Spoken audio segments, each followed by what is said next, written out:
Çox güman ki, onu öldürmək məqsədi ilə bəlkə də eləməyiblər.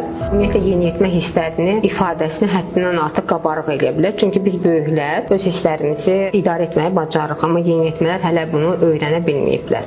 Və həddindən artıq toplanmış qəzəb hissi yenə də bu uşaqların bu hadisəni törətməyi üçün səbəb yaratmır. Yeniyetmə nə vaxt atasına, anasına əl qaldırır? Siz nə vaxt əl qaldırır? Nə vaxt ki, o valideyn onu, yəni həmişə şiddət göstərib. Günlərin bir günü yeniyetmə də bu analara çox tanış gələn bir şeydir. Məsələn, analar uşaqlarını döyəndə, əsasən də oğlan uşaqlarını döyəndə fikir səslənir ki, məsələn, mən bir gün gördüm ki, artıq ona gücüm çatmır, o mənim qolumu tutdu, saxladı. Döyülən uşaq adətən döyür, adətən döyülməyən uşaq döyülür. Uşaq ailənin vitrinini də uşaq ailədən götürür, atadan, anadan öyrənir də. Biz münasibətləri, ümumiyyətlə davranış qaydalarını atadan, anadan öyrənirik.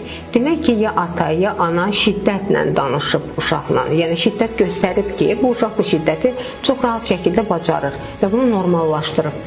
Çox güman ki, onu öldürmək məqsədi ilə bəlkə də eləməyiblər. Yəni çox vaxt elə olur da, yəni döyürlər, sonra görürlər ki, insan ölüb.